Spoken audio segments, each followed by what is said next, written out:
Oh man, the iPad Pros.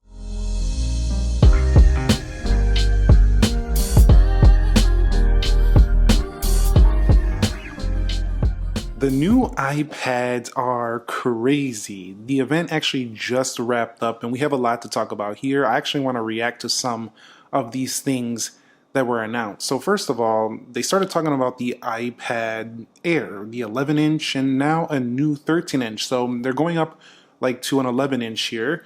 Now I actually have the 11-inch on the iPad Pro M2. This is my current and only iPad right now, with the older Apple Pencil, which is now a USB-C version, by the way. But they took the iPad Air from a 10.9 to a 11-inch now, and also a 13-inch. The cool thing about these that I felt when I was watching this event is that they kept them at $599 and only $799 for a 13-inch.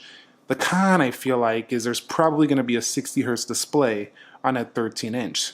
So you're going to have that dilemma where you want to decide, do I get a 13-inch Air or just get a 12.9-inch Pro? You're going to look for, a Pro. You might find one with an M2 at the same price, or you want to just buy a brand new one. It kind of reminds me of buying one of the iPhone 15s, 15 Pluses, or just getting a yesteryear 14 Pro or Pro Max. So with the M2, these actually have 3 times faster performance than before, and there's just so much. I had to take notes on this thing. They also redesigned the area where they put the landscape camera. So the camera used to be right here in portrait orientation, which everyone was always complaining about, like, why is it there? It makes no sense for a video call, especially when you have the iPad in landscape mode on a Magic Keyboard. But they finally put it here. Now, this is nothing new. If you had a Galaxy tablet or a Pixel tablet or any of the competing Android products, they usually always put it in the landscape mode, but it's a big deal for iPad users, and it's now on the iPad Airs. And the last thing with the iPad Airs is they have more storage now. Also, the new Apple Pencil Pro works on the iPad Air, so if you want to buy the Pro Pencil, but you don't want to buy the Pro iPad, you can go ahead and just get that Apple Pencil Pro and rock out on your iPad Air. They didn't mention if it works on the older Pros. I wonder if it does. We'll have to check that out. But also, these now start at double the storage at 128 gig. They used to start at 64. So that's a big deal, going to double the storage for the base model at the same price. You're getting twice the storage for the same money as before. So if you skipped out on one of those and you get one now, you're getting a better deal than the person who bought one before. You can also go up to 1 TB or 1 terabyte of storage now, which is a really big deal if you want to save even more. But keep in mind, here's where the iPad Air, I feel like this is what I was thinking when I was watching the event, really kind of doesn't make sense. When you start getting the Magic Keyboard, it's probably the older Magic Keyboard that works on these. You start getting the Apple Pencil, you get the iPad, especially on the 13-inch, you're going to start getting near that $1,000 price. Actually, you're going to get near that $1,000 price even on the 11-inch iPad Air. And at that price point, I'm kind of like, I'll probably just stick with an older Pro. So that one is it's a great choice for casual users, but I'm not a big fan of the accessories with the iPad getting the price well over $1,000 for no ProMotion display. So that one's a little bit tougher for me to recommend. Oh man, the iPad Pros. I've been a Pro user since the one before the 2018. I've been using the Pros. 2018 was the major redesign. They've got little redesigns over the years, but they kind of kept it the same. But finally, I don't even know how they got it thinner, but actually I do know how. We'll talk about that in a minute, but they made it thinner. This is mostly due to OLEDs on these devices. They now have OLED displays. First thing I thought, and the first thing I reacted to when I seen this, my brain was like Galaxy tablet, because the thinness factor of the Samsung like S9 Ultra, the S9, I seen that in the iPad when I seen this space black iPad. That's the first thing I thought is, okay, they're as thin as Galaxy tabs now. Probably thinner if we're going to get down to the technical specs, but they're incredibly thin now, the thinnest iPads ever. And they made them thinner due to OLED being a display technology that allows you to get the iPad even thinner. So Apple's obsession with thinness remains, and they said it's the thinnest Apple product ever, even thinner than an iPod Nano. But it is still a very, very big deal, I think, for a lot of people to have a thinner and lighter iPad. It's always important, especially considering how much these devices get traveled with. So 11 and 13-inch models, well, we already had an 11 before, so 13 inches the new, but that's only 0.1 inch larger.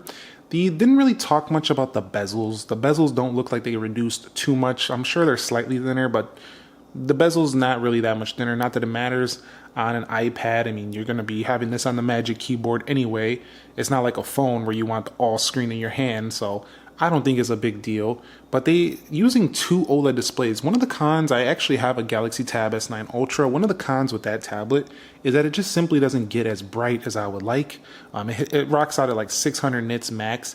This new iPad Pro with this XDR display, they actually call it the tandem OLED. This thing gets to around 1000 nits and 1600 nits max. So they used two OLED displays to get this brightness. Pretty cool. Also, they have this new nano textured glass, but I just realized when I ordered my iPad Pro that, you have to get the 1 terabyte model. So you're actually over $2,000 if you want that nano textured anti-glare glass. So these newer iPads have 2 terabytes of storage max now. So not just one, two.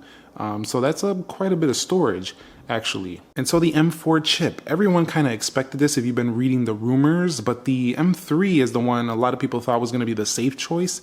I felt truly they were going to the M4, and that's exactly what they did.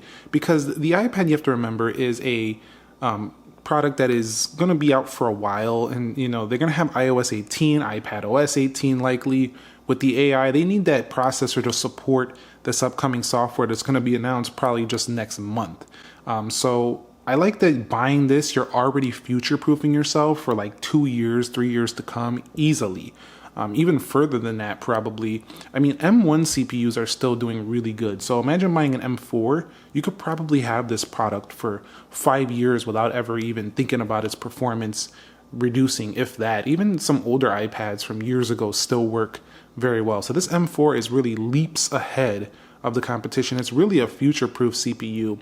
And while they did go on in the event about how amazing it's going to be and 50% faster this, really you're only going to really notice this if you are doing pro stuff or you're playing a graphically intensive game. More than ever, I say this a lot in my videos, but more than ever, this is that type of product where it's a tool to use it for pro tasks, and if you start using it there, you will notice that that M4 is actually being taken advantage of. Other than that, people with the iPad Airs, with these M2s, they do enough for almost everybody's workload. You can even do 4K video on the iPad Airs that just got announced. So even some pro tests could be done on those. So you really, really need to be doing something very heavy to actually see this performance gain. So the iPad has Face ID, the Airs have Touch ID. The cams also on the new iPad Pros move to the landscape orientation.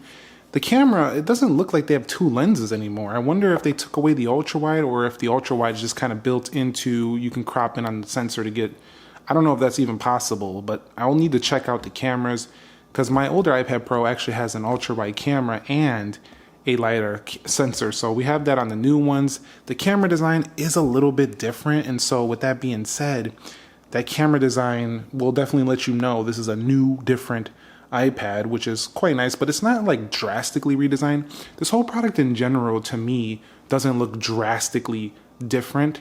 It just looks very refined, up to date. It reminds me of what they do with the iPhone. They refine it, they polish it. And this one, while different, it doesn't look like, if you see it from a distance, you're still going to know that's an iPad. They didn't like push it too far, but they did improve it in pretty much every area, which makes this more exciting than ever. Probably the most exciting iPad upgrade since 2018. One thing I really love is the Apple's, Magic Keyboard for iPad. And this one is white. I've been trying to clean this thing 1,000 times. I absolutely am not ordering white ever again for these iPads. Even if I go with a silver iPad, I'm not ordering the white Magic Keyboard. It's a big mistake, especially if you work heavy on these things and you don't want to worry about maintaining and cleaning it. This one is much harder to keep clean. But, some people are very, they pay attention a lot and they don't ever really get their iPad too dirty. So, or their keyboard. So some people won't have that issue. But I definitely am a little bit rough and tumble with my stuff, and it got a little bit like that. But the Magic Keyboard got a new trackpad size. It's now in a metal looking enclosure. It's also thinner, and it has a function row, which makes this much more Mac-like. So wrapping it up here, the prices are up there. $999 for the 11-inch, $1299 for the 13-inch. So the iPads are actually starting at MacBook level prices now. They always have been high, but I think they went up $100. I'm pretty sure it was $11.99 for the 12.9 before. So definitely they went up. The prices went up for sure, as expected, but I think they did a smart thing. They didn't go up so much that they're unreachable, but they did go up enough to be noticeable. So you can't expect it to be the same exact price with an OLED. An OLED display is just fancier technology than any type of LCD. So I'm very glad they went there. And you're just going to have to pay to play. If you want the 13-inch, the best of the best, the creme de la creme of the iPad line, you have to pay to play. I actually just pre-ordered the one. If you want to know the one I pre-ordered the Space Black iPad Pro 13-inch with the Space Black Magic Keyboard and Apple Pencil Pro. So that's what I'm going to cover first on the channel. And I'm also probably going to cover the iPad Airs if you guys want to see those. For this one, I'm going to be getting rid of this one soon. The iPad Pro 11-inch, which has served me well with the M2, but I've been wanting the big one because the smaller screen is starting to get a little bit too small at this point. So that's going to wrap it up here. Overall, I think it was pretty exciting. The iPad Air is not too exciting to me. Just having a bigger size is cool and all, but the used M2 Pros is probably a better deal anyway.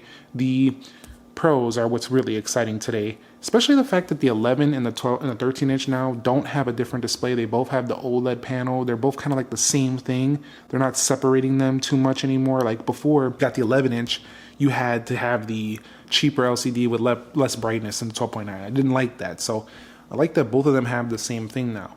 Let me know your thoughts on this event. Which iPad are you going to order? Are you going to plan to order any of them? And also, they didn't really make any updates to the iPad mini, and they also did not change. They did change the base level iPad to be $349, which is a pretty good steal if you just want a base level iPad. But that chip in there is quite old, so I expect them to upgrade the base iPad and the mini maybe in the fall, if not the spring of next year. So thumbs up if you enjoyed this reaction video. Let me know your thoughts. Let's chat about it. This is very fresh, and I want to hear what you got to say about these latest iPads. I'll catch you all in the next episode. Be sure to be well, and peace.